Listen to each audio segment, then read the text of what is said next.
Well, we are at one of the highest vineyards, if not the highest vineyards in the Napa Valley. We're at the top of Howell Mountain. We're currently at Black-Sears Vineyard, about 2,800 feet above sea level.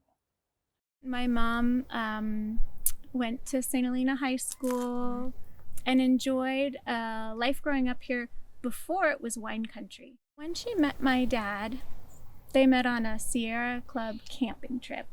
He was the leader. Before they were married, she knew that she wanted to come back to this place. She felt it was a very special place.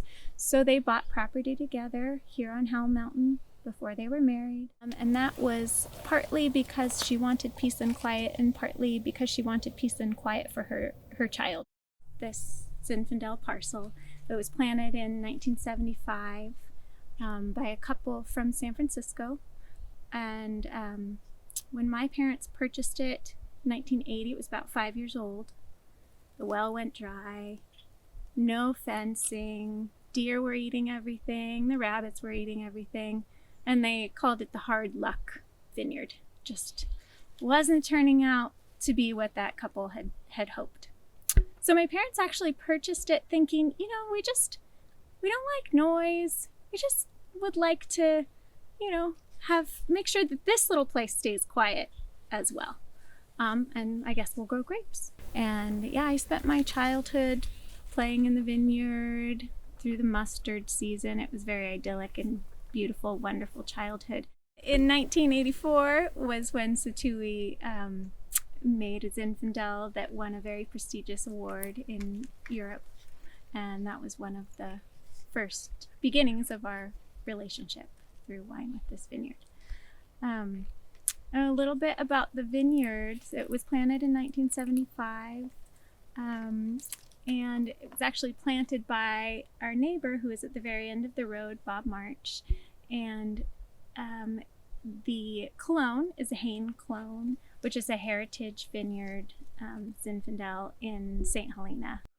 The Hain Vineyard is a property down in St. Helena that was originally planted prior to the turn of the century, the late 1800s. And at the time, Napa Valley was known as much for prunes and walnuts as it was for grapes. But there were some people who really wanted to make some wonderful wines. And the Hain clone on the Hain property has unique characteristics in terms of its cluster size and what we call morphology. It tends to be very large. The berries are a little bit larger than you might find in some Zinfandels. It's very juicy, and it has this unique black pepper characteristic to the wine. It's head trained. The vines are spaced quite far apart, and no irrigation. The majority of the vineyard is dry farmed, which again adds to unique characteristics in the wine.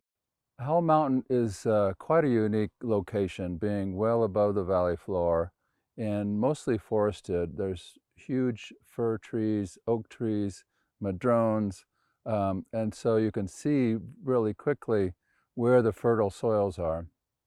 And the optimum soil conditions for grapevines in Howell Mountain are a couple of the soil series we refer to as Aiken or Boomer, and what they have in common are a lot of volcanic origin. So they're often red colored. They have a lot of iron, and they all have a lot of nutrients. Over the last several decades, it's unfortunate, most of the old vine Zinfandel in Napa Valley has been removed and replanted to Cabernet Sauvignon. Cabernet Sauvignon is the highest and best return for most growers. And if you're growing Cabernet and you can sell it for $75 to $100 a bottle versus Zinfandel for $35 to $45, obviously you're much better off with Cabernet. Unfortunately, that means that these old heritage Zinfandels that are so wonderful and have so much to offer, many of them have been replaced. So this particular vineyard is super rare right now. It's a real treat to be working with a vineyard like Black-Sears and having the opportunity to make just a fabulous wine from some older vines. This has always been a favorite of ours at Sattui.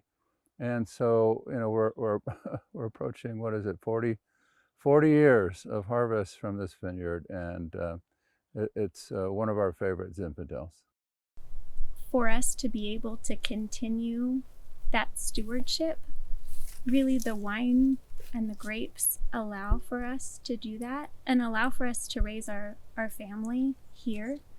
I think it's my hope that for both for us and for Napa, that we can use that privilege of farming and winemaking in order to preserve what we love about Napa Valley.